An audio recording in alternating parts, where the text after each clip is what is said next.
Radio Ayala Televisión, un continente de culturas.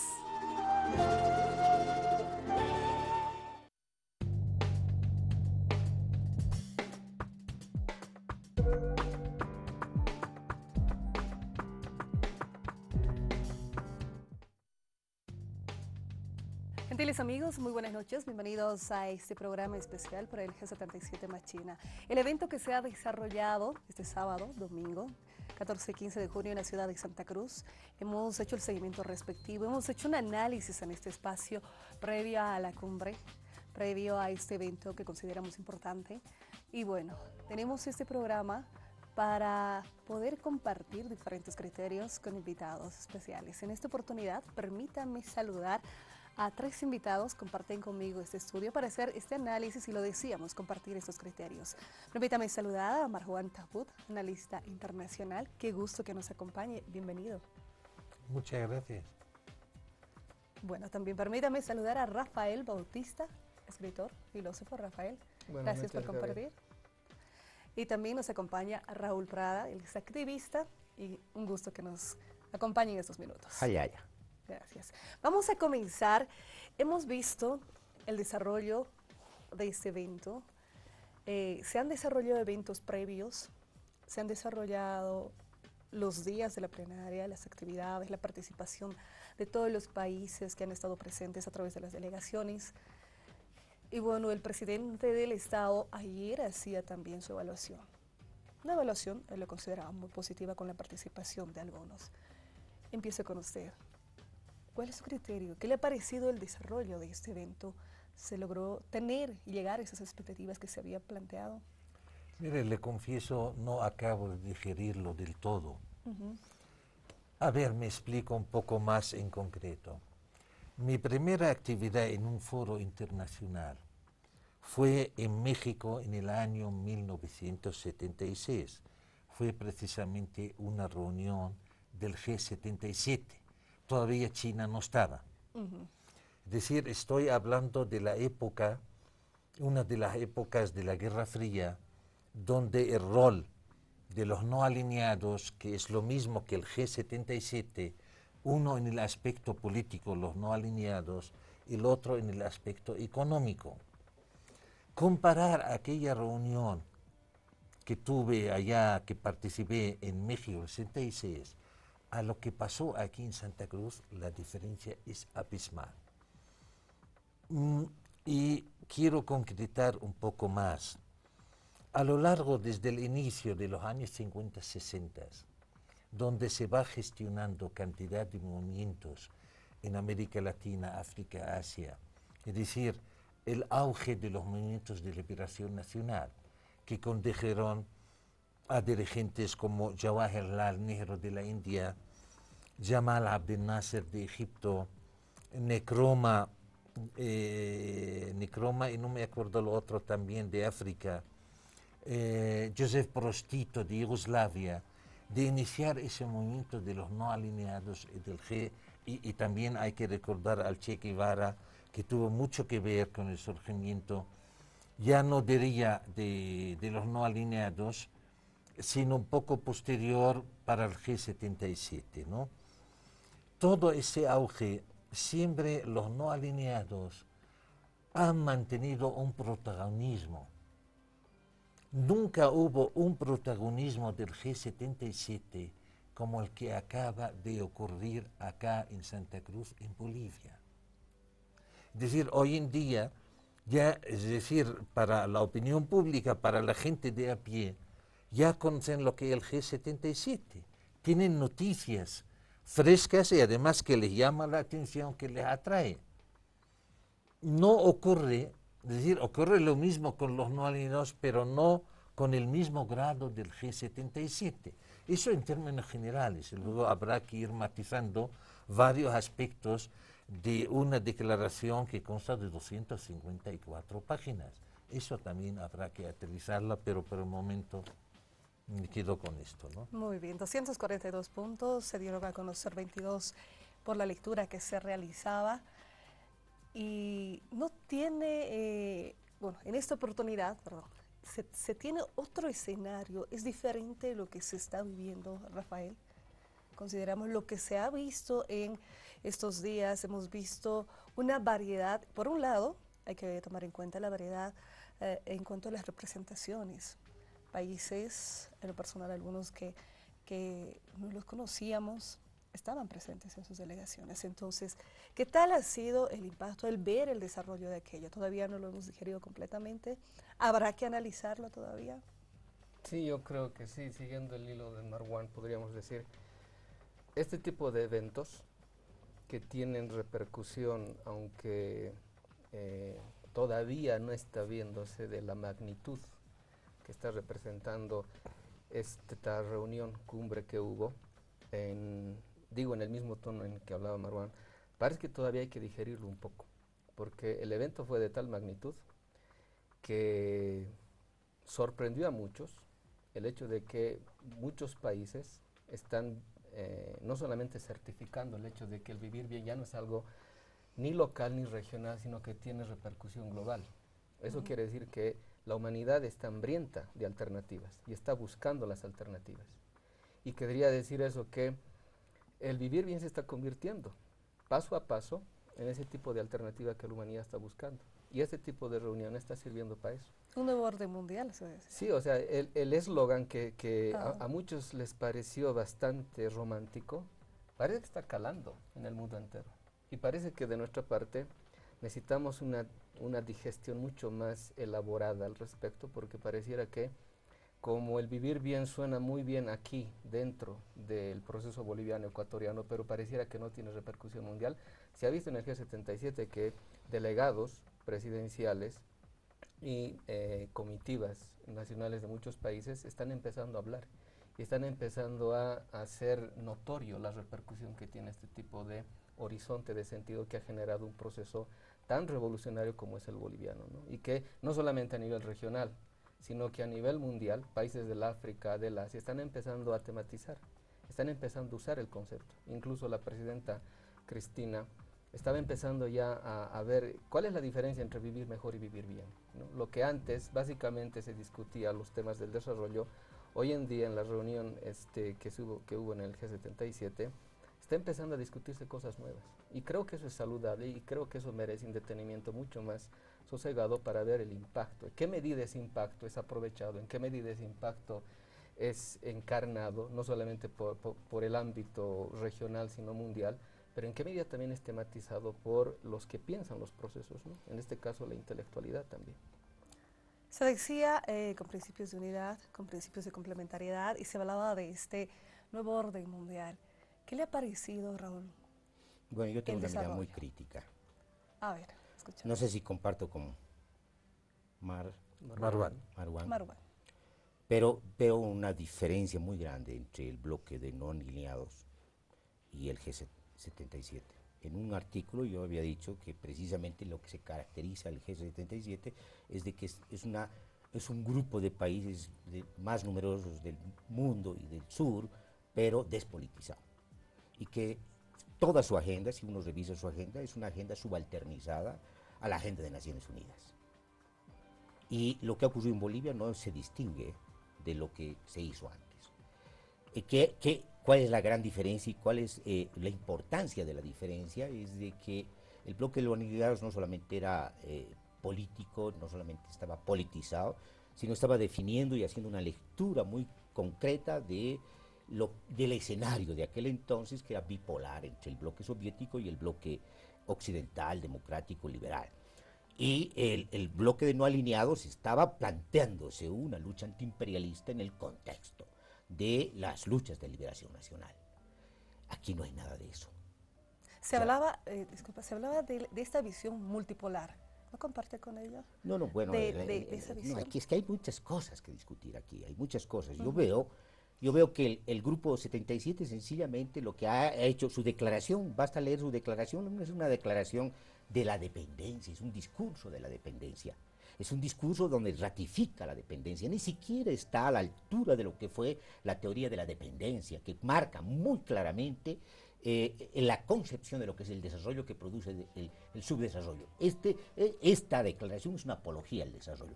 Que metan palabritas como el vivir bien, palabritas como digamos, la defensa de la madre tierra, lo hacen de manera no digerida ni asumida plenamente. Están haciendo lo mismo que ha hecho el gobierno con la ley de la madre tierra. Con la ley de la madre tierra el gobierno lo que ha hecho es destruir el concepto de la madre tierra, la ley de la madre tierra que armó el pacto de la unidad, y hacer un grotesco juntando la defensa de la madre tierra con desarrollo integral. En este momento las luchas de los pueblos es contra el desarrollo, contra la modernidad, y lo que ha hecho el G77 en Santa Cruz es ratificar todo eso. Eso se llama dependencia.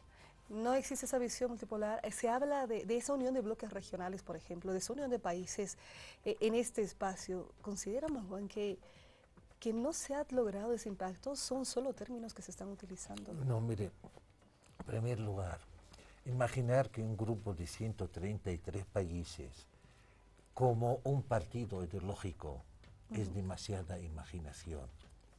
Está con todo lo que representan todos esos 133 países, con sus aciertos, errores, contradicciones, etc.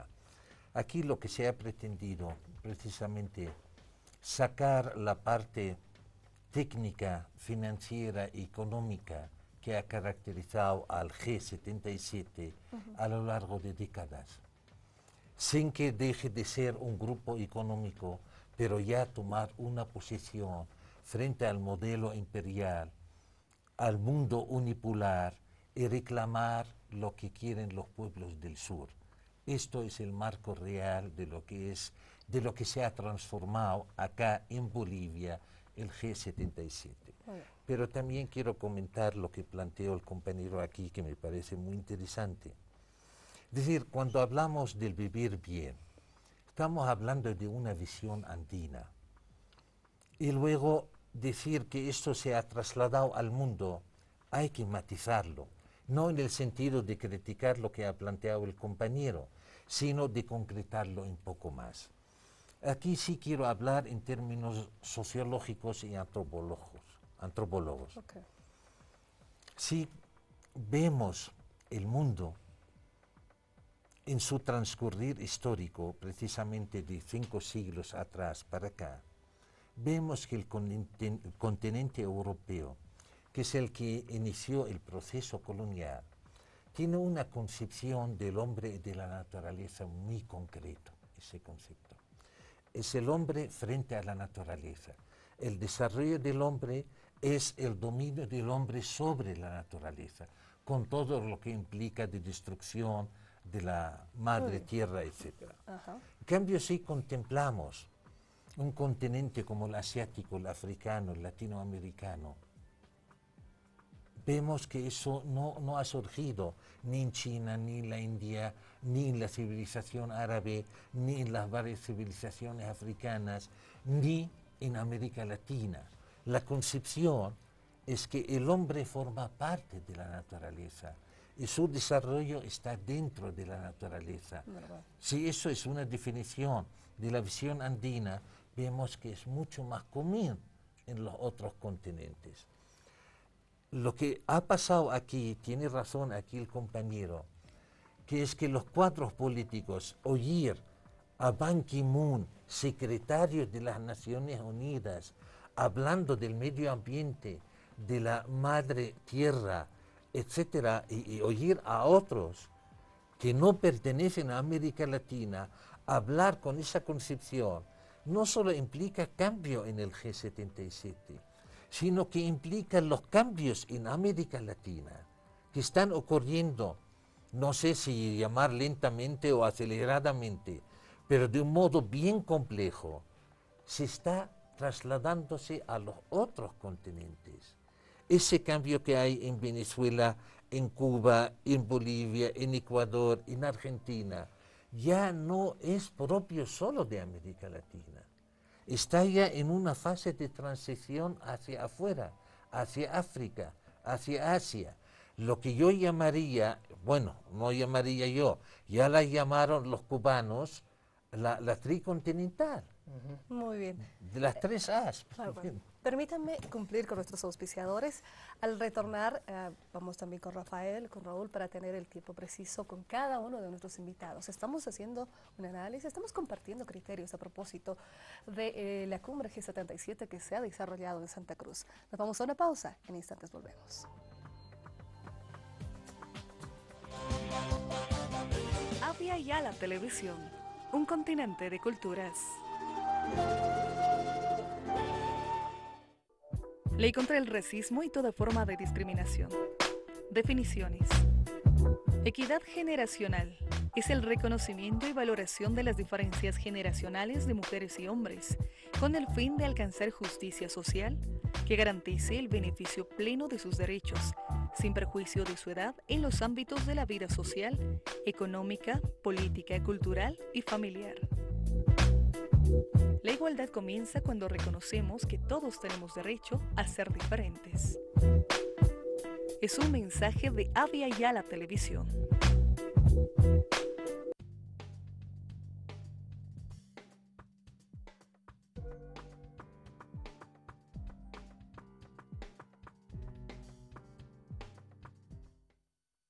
Finalizando la Conferencia de Comercio y Desarrollo de Naciones Unidas, el año 1964, 77 países firman el Acuerdo de los 77 países, inaugurando un espacio para la creación de mecanismos de cooperación y desarrollo bajo enfoques de una nueva economía. Bolivia.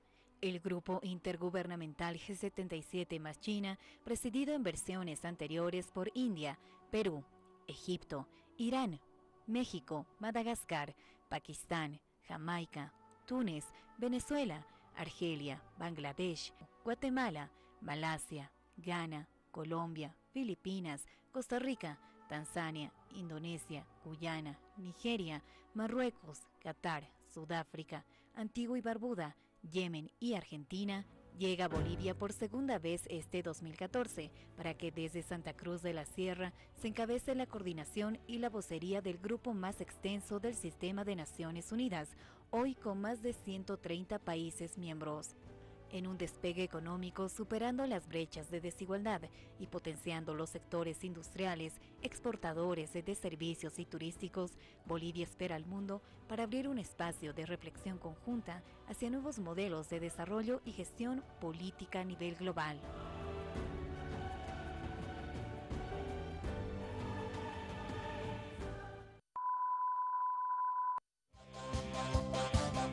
Avia Yala Televisión, un continente de culturas.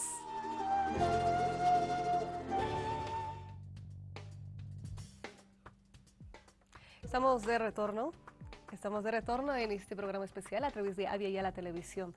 Había quedado pendiente este tema a propósito de cómo se está entendiendo ya después de que ha terminado estos 2 días de trabajo que se ha tenido en Santa Cruz. Y quedaba algo pendiente, Rafael. Compartimos, está haciendo esa apología que decíamos, está hablando del desarrollismo, está haciendo esa continuidad, o cómo entendemos este evento y esta participación de quienes estaban presentes acá. Sí, un poco ahí dialogando con Raúl, ¿no? Yo sería más ecuánime en la crítica al G77, ¿no?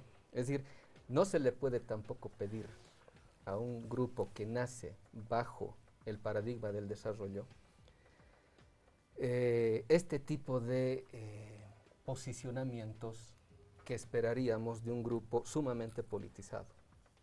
Es un grupo económico que nace a partir del paradigma del desarrollo. Pero lo novedoso es que en el nuevo contexto mundial que está apareciendo, hay más margen de maniobra y de acción que los países pobres pueden perseguir.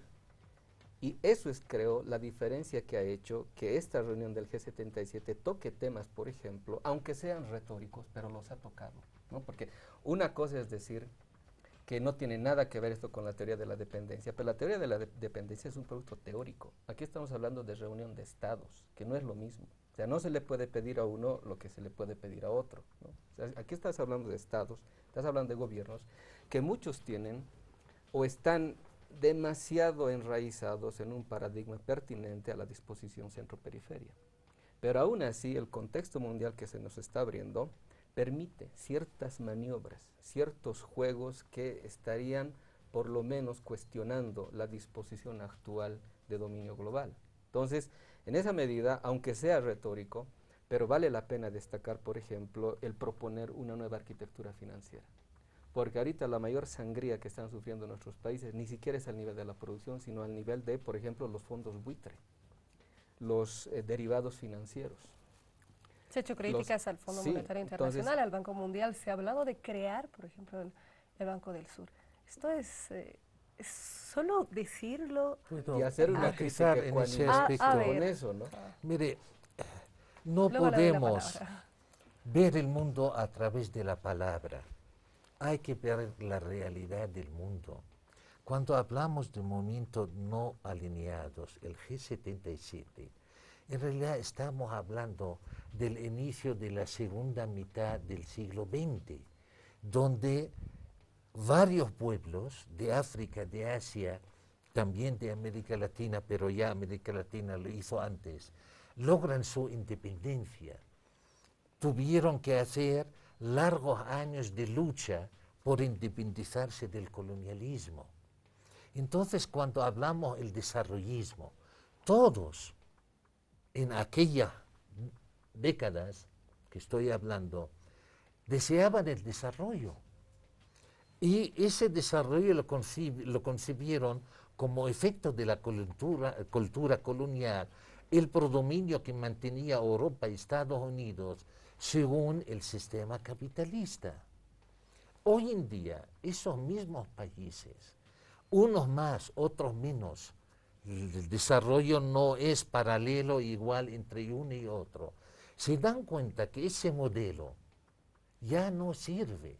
Es decir, estamos hablando de aquella época en que todo el mundo creía en el desarrollismo, en la modernidad, y hoy en día esos términos ya no tienen las resonancias de entonces, ya tienen implicaciones negativas. Esto, es decir, no podemos decir desde una concepción juzgar todo sin tener en cuenta el desarrollo propio en varios continentes, en 133 países. Entonces, a mí me parece, y aquí sí quiero recalcar, que todo lo humano, lo que es el ser humano, también las obras humanas, ninguna es perfecta. Todas son perfectibles y ninguna es perfecta. Es decir, no podemos decir, si no corresponde a esa concepción nuestra teórica, entonces no vale. Estamos hablando de varios actores, de varios continentes, además dentro de un proceso en cada uno de los países y a nivel internacional. Eso me parece el contexto para evaluar lo que hubo en esa última reunión.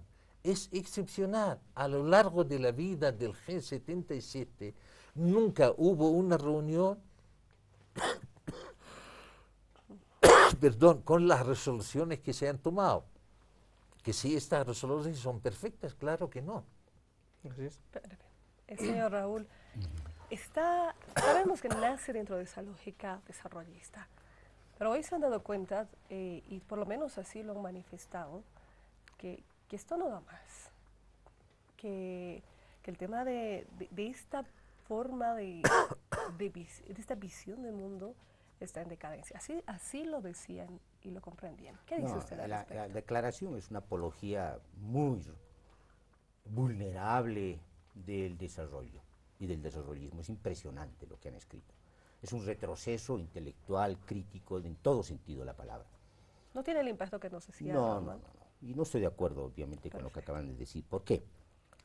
La teoría de la dependencia estaba muy vinculada a los gobiernos populistas y nacionalistas, que sí nacionalizaban, que sí expropiaban, y que sí estaban en lucha de liberación nacional, y que sí, en términos efectivos, eran antiimperialistas. No era una teoría al margen de, inclusive Teodonio dos Santos y otra gente estaban profundamente vinculados con los movimientos, y la perspectiva era socialista. La perspectiva de la declaración es no solamente desarrollista, es capitalista. Es decir, es una apología del modelo extractivista, pero además un canto a las transnacionales. Uno de los artículos es espantoso.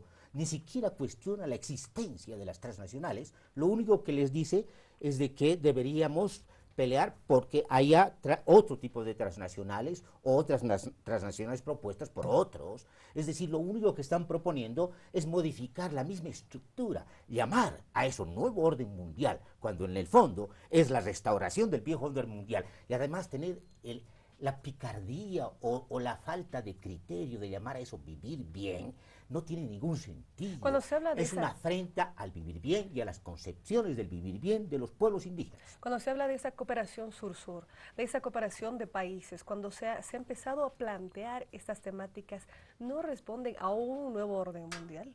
¿No responden Mira, a...? hay una cosa que obviamente estamos de acuerdo. ¿Cuál es? Es decir, tiene que haber una unidad y una integración del sur-sur. Pero el tema es cómo se hace esa integración. Como subordinación al centro de la geografía y de la geopolítica del sistema mundo capitalista, o vamos a cobrar autonomía disputando el núcleo del poder, y el núcleo del poder es disputar dos cosas del actual capitalismo, porque este capitalismo no es el del siglo XX. El capitalismo de ahora es un capitalismo dominado por el sistema financiero internacional, por el capitalismo especulativo, y además por 13 empresas oligopólicas transnacionales. Y los gobiernos progresistas de Sudamérica se han convertido en gobiernos extractivistas. Han expandido más que antes, más que los gobiernos neoliberales, el extractivismo, es decir, el modelo colonial del capitalismo dependiente. Y lo que está haciendo la declaración es sencillamente legitimar eso. Por favor, eso no tiene nada que ver con la posición política contestataria y de lucha que tuvo el bloque del no alineado. Esto es sencillamente una subalternización, y no se puede endulcorar esta geopolítica de la dominación mundial con palabritas que ni siquiera las asimilan bien. Estamos compartiendo diferentes criterios, estamos hablando a propósito de estos días en los que se ha trabajado, de estas respuestas, y se tocaban estos temas. ¿Qué dice Rafael? Pues yo no estaría de acuerdo con la visión catastrófica que propone Raúl, ¿no? Aquí ya... El extremo, ¿no? Sí, los extremos no son buenos, ¿no? La teoría de la dependencia vinculada a los gobiernos populistas estaba también en un contexto, el contexto de recambio de poderes en el mundo. O sea, estamos hablando básicamente de la Segunda Guerra Mundial. Ese recambio de poder tiene mucho que ver con el contexto en el cual surgen los nacionalismos, ¿no? Entonces, al análisis que propones y que haces, le hace falta una contextualización geopolítica del asunto. Es decir, nadie está diciendo que estamos viviendo en efecto un nuevo orden mundial. Lo que estamos diciendo es que se está perfilando la posibilidad de un nuevo orden mundial. Y esto no es un eslogan de una lógica de dominación, sino tiene que ver, hasta los zapatistas pregonan un nuevo mundo. No tiene nada que ver con los zapatistas, un mundo nuevo en el que quepan los todos zapatistas los es lo único digno que tenemos sí, ahora en el mundo. Raúl, tú no puedes pedirle ahorita a los países que den un salto cualitativo cuando no tienen las piernas para ello. Es decir, tampoco podemos exigir ahorita el tomar el cielo por asaltos. Hay posibilidades que manifiestan la nueva configuración geoeconómica, geopolítica que está sucediendo a nivel planetario. Si leemos bien esa nueva reconfiguración que está sucediendo, la decadencia de los países hegemónicos, las posibilidades que tendrían nuestros países de jugar mejor sus maniobras a nivel geopolítico, nos daremos cuenta de que lo que puede repercutir de este tipo de reuniones, más allá de lo que en efecto son en el ámbito de las Naciones Unidas, tendría que llevarnos a tematizar las posibilidades que se abren al respecto, no tanto lo que ahorita hay, porque cuando nos remitimos exclusivamente a lo que hay, tú que eres epistemólogo, tienes que saber, cuando en la teoría nos remitimos exclusivamente a lo que hay, es cuando convertimos todo nuestro análisis teórico en pura empiria, y no nos brindamos la posibilidad de visibilizar horizontes de posibilidad de lo que podría surgir al respecto.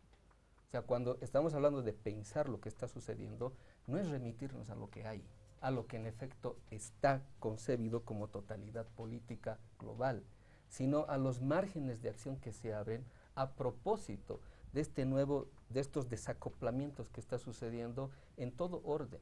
económico, político, etc. Ahora, otra cosa es que los países se den cuenta de aquello, pero por lo menos este tipo de reuniones, aunque tú quieras llamarlo retórico en el sentido más lírico del término, pero por lo menos está surgiendo eso. Peor sería que siguieran insistiendo en un desarrollo en el mismo campo de la retórica. Por lo menos en la retórica, el desarrollo está cuestionado. Mira. Vamos a irnos a un corte. Al retornar hablamos con Raúl, también con Marwan, que nos acompaña en esta oportunidad.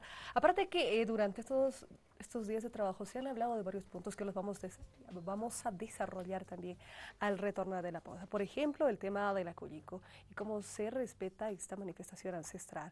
Se ha hablado del Fondo Monetario Internacional, de una crítica económica que ya lo decíamos hace instantes nada más. Tenemos mucho para ofrecerles. Quédese con nosotros al retornar de la pausa. Tenemos más.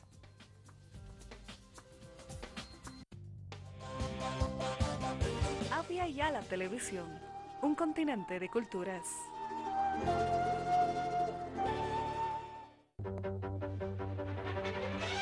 Y esta es la realidad contundente que está ahora en pleno desarrollo, como los acontecimientos en Dossier. Creemos que los acuerdos van a ser beneficiosos para ambas partes. Durante 60 años estuvieron bombardeando inmisericordiamente. Esta es una muestra de la basura que ha dejado Chevron.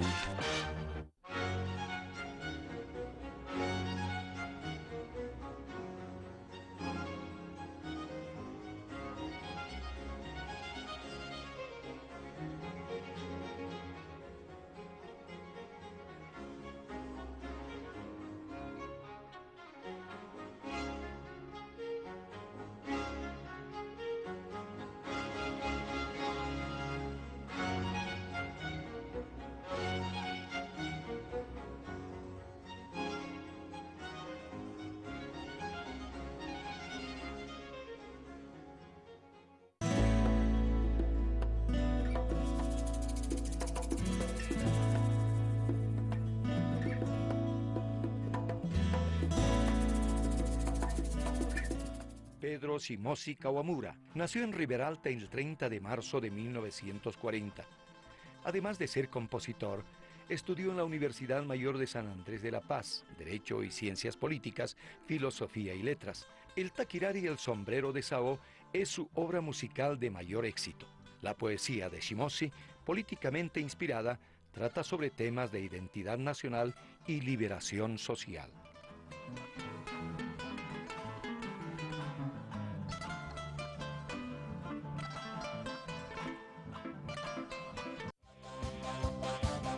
Avia Yala Televisión, un continente de culturas.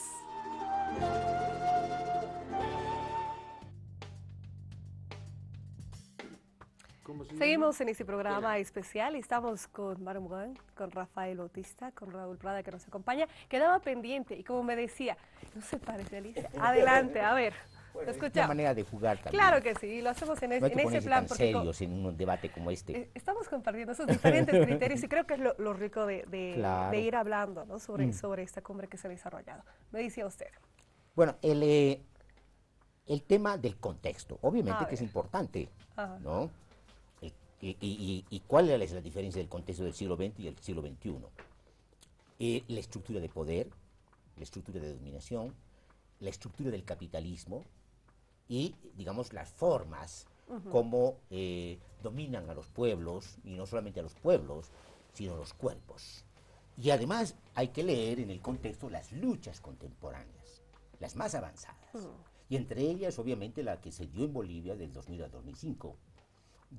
Yo creo que esta generación de luchas parte del 94 con la guerrilla de la selva lacandona zapatista, que interpela desde la perspectiva indígena al capitalismo y al colonialismo, tocando el nudo gordiano, el sustrato fundamental del capitalismo, que es el colonialismo y la colonialidad. Entonces, eso es otro tipo de luchas, que además cuestionan el Estado. ¿Por qué el Estado? Porque el Estado no es otra cosa que un administrador del mismo orden mundial. Los Estados-nación del siglo XIX lo único que han hecho, en el fondo, es transferir los recursos naturales y forman parte del orden mundial. Nuestros gobiernos progresistas forman parte del orden mundial. Ese es el contexto de ahora. Si perdemos de vista eso, estamos perdidos, pues. Lo importante de las luchas del siglo XX es que identificaron, para decirlo en términos maoístas, al enemigo y las contradicciones principales. Yo no comparto ese tipo de dialéctica, sin embargo, yo creo que es muy ilustrativo para entender lo que quiero decir. Entonces, allí, obviamente, apuntalaron al socialismo y además cuestionaron las bases de la economía política del valor, que básicamente significa la bifurcación entre valor de uso y valor, entre valor concreto y valor abstracto, entre sociedad y naturaleza. Entonces, ahora, si no logramos identificar dónde está el problema, estamos perdidos, estamos reproduciendo el poder, el colonialismo, estamos recolonizando a nombre de las víctimas. Esa es la paradoja. Lo importante de las luchas contemporáneas, entre ellas el zapatismo, por eso yo admiro a los zapatistas, que han logrado identificar que el problema de la colonialidad, del capitalismo y del poder es el Estado. Y no podemos jugar a eso, tenemos que lograr comunidades autónomas y construir la autonomía, la participación, la emancipación a partir precisamente de estas comunidades y lograr la comunicación con los demás seres, porque eso es el vivir bien, es vida plena. No es una demagogia de políticos progresistas y de caudillos progresistas que lo único que hacen es reproducir no solamente el colonialismo, sino el Estado patriarcal. Entonces el problema está ahí. Lo que pasa es que no podemos pelear en las luchas de ahora con ideas del siglo XX. Yo aquí estoy escuchando ideas del siglo XX para pelear las luchas contemporáneas y ningún reconocimiento a los que realmente están luchando contra el poder actual y el capitalismo contemporáneo. ¿Se está haciendo eso? ¿Se está haciendo simplemente una reproducción de ese colonialismo con estos gobiernos progresistas? ¿Se ha visto una visión y algo que me sorprendía bastante, antes de responderle también al señor Raúl, es que los términos se empezaban a manejar, las palabras y esta forma que decía también Rafael Bautista, se empezaban a manejar entre los diferentes portavoces de cada uno de los países. Entonces, ¿dónde estamos o qué estamos viendo? No sé, yo antes de examinar los países me gustaría examinar lo que estamos nosotros aquí Claro que y sí. de qué estamos hablando primero. El mundo de la palabra y el mundo de la realidad. Somos 4 o 5 personas. Uno es el más desarrollado en su concepción teórica. Incluso cuando habla hay algunos de nosotros que no llega a entenderle del todo. Si nos va a dirigir para que hagamos un cambio y los demás no lo entendemos del todo, ¿a dónde nos vamos? ¿A qué me refiero con esto? No es una suposición teórica. Repito, 133 países no es un partido ideológico. Son una variedad de realidades. Se empieza a tener conciencia, no se la tiene todos, unos más, otros menos, de que el sistema, el orden mundial vigente hoy por hoy ya no va más, y que hay necesidad de cambio. ¿Cómo se hace este cambio?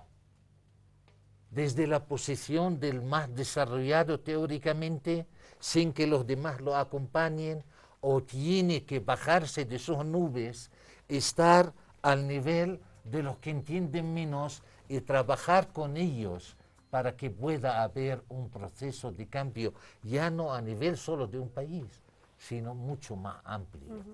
Esto es lo que se llama hacer política, y no hacer teoría y lucirse por su conocimiento y quedarse contento. Eso está en el ejemplo de los zapatistas. Yo admiro su lucha, como desde un empleado del Corte Inglés en Madrid está dirigiendo un movimiento de cambio en la selva lacandona. Pero uno hay que pensar la realidad como es. Ahí está el proceso zapatista, ahí está el Estado mexicano, que no siquiera es un Estado por el cambio, sino a favor de mantener el estatus y del imperio. Y tiene alianza estratégica con el imperio. Están los zapatistas, está ese Estado. ¿Y qué es lo que ha cambiado? Aquí no es quedarse contento porque he sido en términos teóricos y progresista, sino la medida, el valor que estoy contribuyendo a que esa realidad, que casi todos no la queremos y queremos cambiarla, ¿en qué medida la estoy cambiando? Ese es el parámetro. Y el cambio aquí en el G77 es tremendo. Todavía no es perfecto. Es un paso que se ha dado y tiene que continuar el proceso. Existe esa necesidad de cambio, decía, y se han dado cuenta y lo han manifestado, Rafael. Todo cambio tiene un proceso y no es inmediato. Además, comprenderlo también va a tener otro proceso. Sí, por ejemplo, el lenguaje del cambio, podríamos decirlo, parte de esta nueva nomenclatura política que está surgiendo en el siglo XXI, y un poco también respondiendo a Raúl, ¿no? Más bien pareciera que esas visiones monolíticas de la realidad responden al siglo XX y no tanto al siglo XXI. En el siglo XXI uno tiene que tener una visión multidimensional del asunto. Ya no podemos seguir con percepciones estáticas de la realidad como en el siglo XX se suponían plausibles de ser realizadas, ¿no?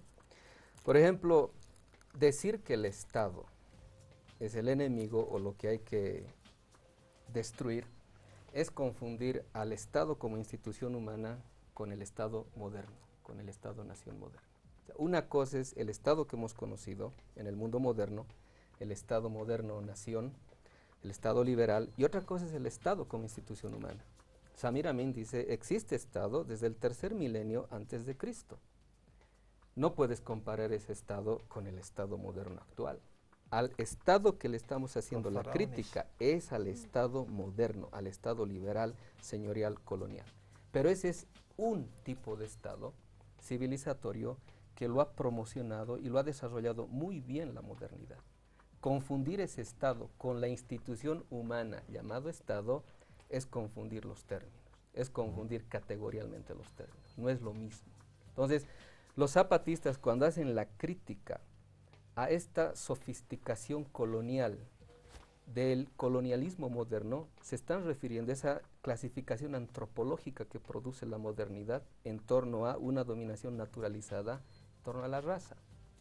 Entonces, esto devalúa no solamente la fenotipia de los seres humanos, sino sus culturas, sus religiones, sus instituciones, la visión que podrían tener de Estado, etcétera, etcétera. Entonces, confundir eso es grave porque siempre eso se traduce en fracasos políticos.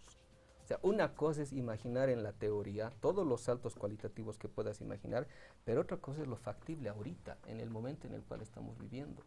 Por eso yo hago hincapié en lo siguiente: ser ecuánime en la crítica significa, no se puede pedir pues a una organización que más allá de que tengan 133 países heterogéneos, con visiones distintas, con peculiaridades distintas y con un ingreso en el orden establecido de grados diferenciados, no puedes pedirle una homogeneización en un discurso sumamente propositivo ahorita.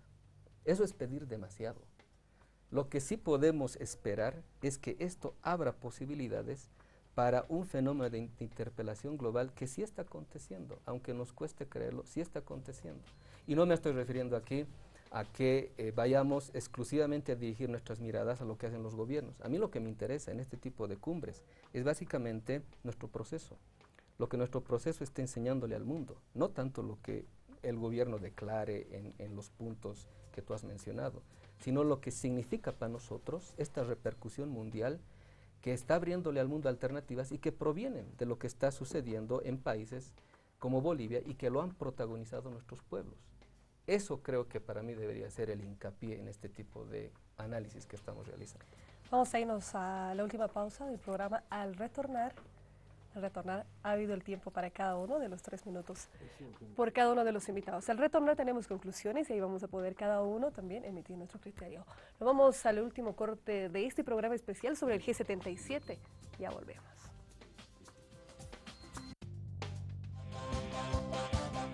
Avia Yala Televisión, un continente de culturas.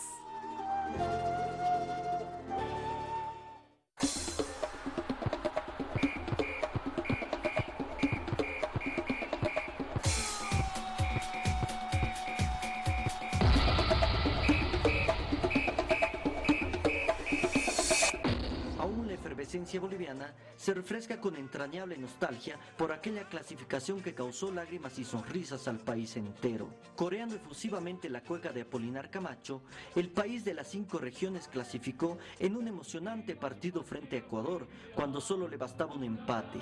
El cotejo estaba igualado, la selección boliviana luchaba contra el reloj y sus manecillas parecían arrastrarse, inquietando hasta el alma más austera. El bigotón Ascargorta, con gotas de transpiración resbalando en su frente, llevaba un cigarro de sus trémulas manos a sus labios ininterrumpidamente. Pronto el pitazo retumbó, haciendo eco en los tímpanos de los bolivianos. El terreno se vio invadido por el cuerpo verde.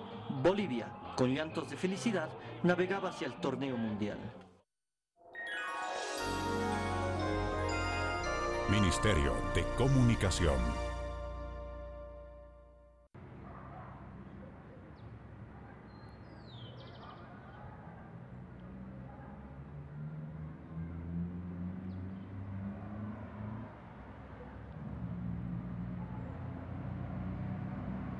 Ley 348, Ley Integral para garantizar a las mujeres una vida libre de violencia. Artículo 7. Tipos de violencia contra las mujeres. Violencia física. Es toda acción que ocasiona lesiones y o daño corporal, interno, externo o ambos, temporal o permanente, que se manifiesta de una manera inmediata o en el largo plazo, empleando o no fuerza física, armas o cualquier otro medio.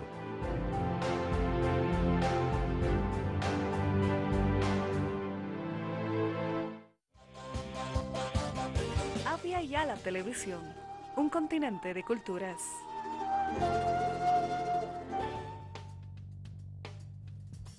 Estamos en este último bloque del programa sobre el G77 Machina, este evento que se desarrollaba.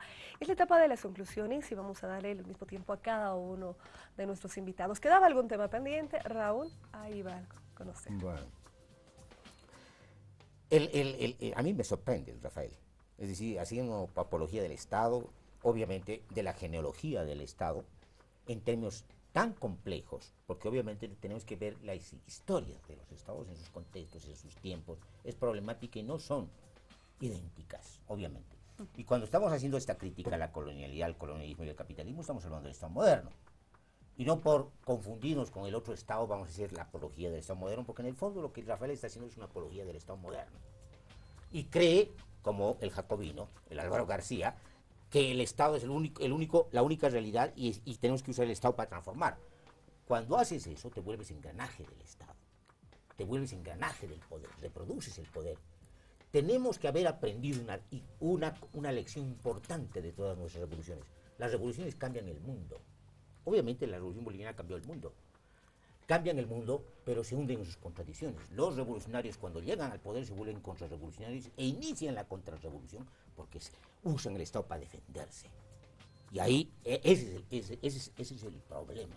Por eso el análisis profundo de lo que son las estructuras de poder, los diagramas de poder y las cartografías de poder nos lleva a la necesidad de desmontar estas instituciones estatales, estas instituciones imaginarias de la sociedad, porque son imaginarias, desmontar, porque si no, no vas a emancipar la potencia social, porque el Estado en el fondo y el poder en el fondo no existen, existen porque se apropian de la potencia social, la capturan. Las desmontamos. Las desmontamos, las deconstruimos y liberamos la potencia social. Ahora, ¿qué es lo que hay que cambiar? La pregunta que él hacía, si podemos existir sin instituciones, posiblemente no. Pero de lo que se trata es de que no podemos ser, que se llama, víctimas de nuestras propias criaturas. Lo más lúcido de Marx fue ese concepto del fetichismo de la mercancía. En realidad no solamente fetichismo de la mercancía, sino fetichismos institucionales. No podemos ser víctimas y estar capturados por este tipo de instituciones. Necesitamos precisamente convertir nuestras instituciones en sumamente flexibles y bajo nuestra propia dependencia, bajo nuestra propia capacidad creativa de la potencia social alternativa que tienen todas las sociedades. Ese es el tema de fondo. Muy bien. Ese es el tema de fondo. Entonces, la lucha contemporánea es esa. ¿Cuál es la contradicción? Hay una hiperburguesía, ya no es lo mismo que el siglo XX. Hay una hiperburguesía que ha decidido sacrificar a todos los pueblos, inclusive a los pueblos europeos y norteamericanos, porque ellos han apostado al capitalismo especulativo y la confrontación es entre los pueblos, los estados y los gobiernos, inclusive los gobiernos progresistas. Entonces, ¿qué se requiere? Tenemos que avanzar a una gobernanza de los pueblos. Esa es la descolonización. Los otros son cantos a la bandera. Perfecto. Le hemos dado el tiempo establecido. Señor Marwan Tahbou. Ya, mire, primero lo que comentó en la anterior parte del programa el compañero Rafael, la aportación de Bolivia respecto al G77, ya no diría respecto al G77, sino a nivel ya universal. ¿A qué me refiero? Una cosa muy sencilla, sin mucha elaboración teórica. El colonialismo se pasó con un paradigma muy concreto. Divide y vencerás. Y eso es lo que aplicó en todos nuestros continentes del sur. ¿Qué es lo que nos está planteando esa aportación del proceso boliviano? El Estado plurinacional, en su concepción simple. En la diferencia podemos estar unidos en armonía, en complementariedad. Eso en realidad no es una solución puramente boliviana y para Bolivia. Tiene vigencia en todas partes. Por ejemplo, un pueblo como el kurdo, que está entre Turquía, Irak, Siria, Irán, etc., no puede luchar contra tantos estados y tanto poder. Entonces, ¿qué está planteando? Una solución democrática federal que puede lograr su emancipación a través del desarrollo con las otras etnias con quien conviven desde hace siglos. Y en esa pluralidad, en esa diferencia, pueden lograr una unidad. Eso ya es distinto al concepto de los movimientos de liberación nacional de mediados del siglo pasado. Pero eso también implica lo que acabas de decir, esa aportación boliviana. El Estado plurinacional tiene una universalidad. Es válido para tantos pueblos en Asia como en África, como en América Latina. Y eso es una aportación para mí esencial y fundamental. Ya no solo de América Latina, sino de Bolivia en concreto, válida para América Latina y el resto de los países del sur. La otra cuestión es que yo no sé, yo ya soy boliviano, llevo 17 años viviendo aquí, pero yo nací en Jerusalén. Nací en Palestina. Hemos tenido el dominio turco otomano, y luego el inglés, y luego la ocupación israelí. Generaciones nuestras han muerto luchando por tener su Estado. Y ahora con Raúl descubro que es nuestro enemigo. En fin, no me refiero, ese es el único caso. Es el caso de cantidad de pueblos. Ahora, ¿eso para qué lo quieren? Porque quieren decidir su propio presente y futuro, sin que sean dominados por otros. Que ese Estado dentro de poco se dan cuenta que tienen que irlo modificando, sí, pero tienen que hacerlo ellos. Y no empezar desde, porque si el Estado que quieren los palestinos es su enemigo, eso es un gran servicio para Israel. En fin, es decir, hay que ver la realidad como es. Hay que ver no solo la realidad como es, sino qué es lo que siente la gente, qué es lo que sienten digamos, los estratos populares, que son los que sufren en todas las situaciones, en todos los casos, en todas las partes. ¿A qué aspiran? ¿Qué quieren? Si quieren el Estado, no lo puede decir el Estado es tu enemigo. Tienes que trabajar con ellos para que esa formación o esa expresión de autodeterminación que pueden lograr sea más apropiada a sus necesidades. Pero no plantear el Estado es el enemigo, el imperio no es el enemigo.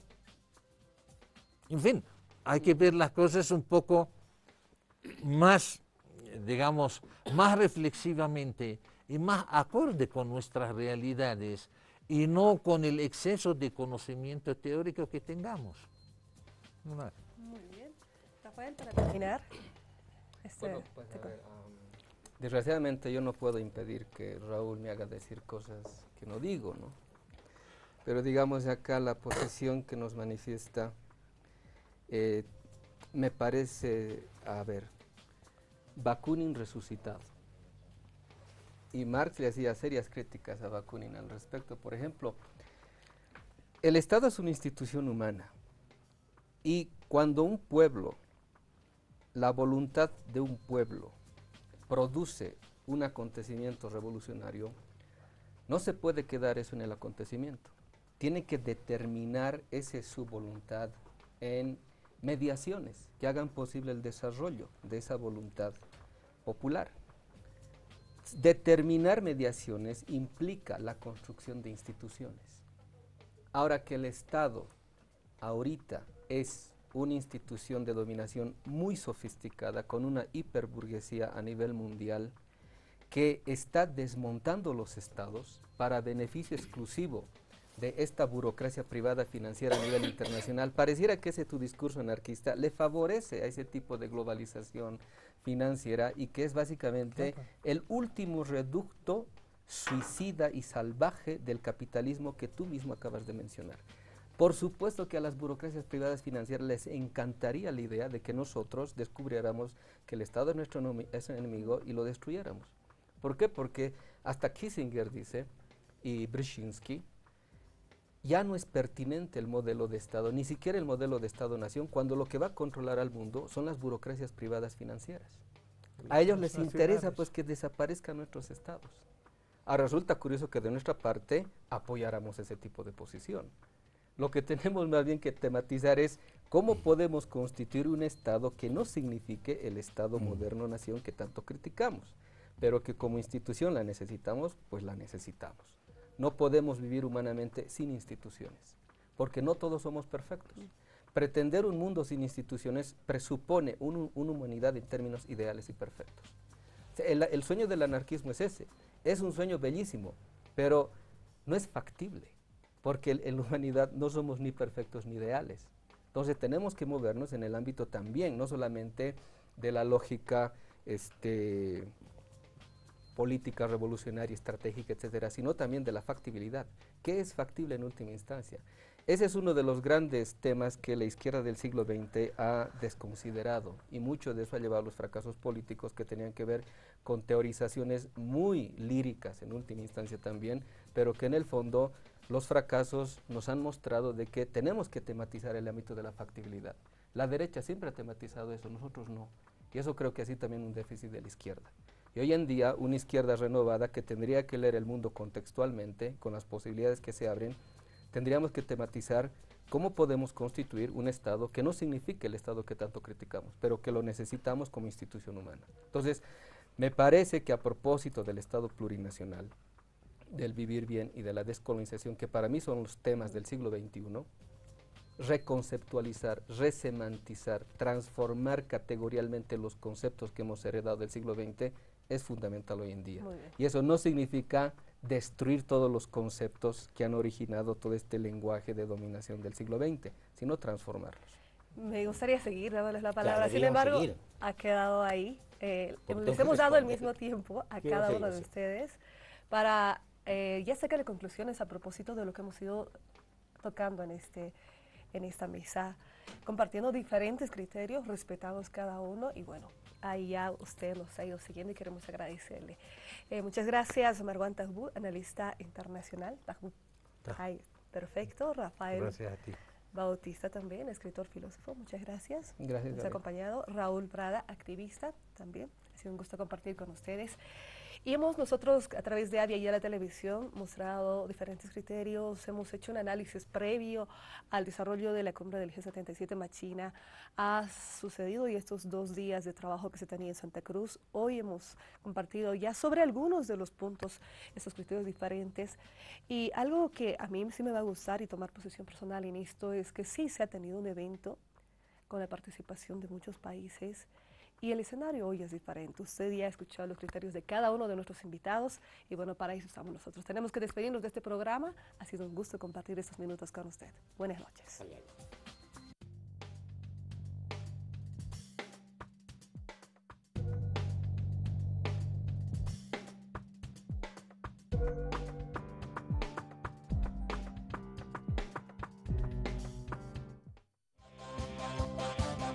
Avia Yala Televisión, un continente de culturas.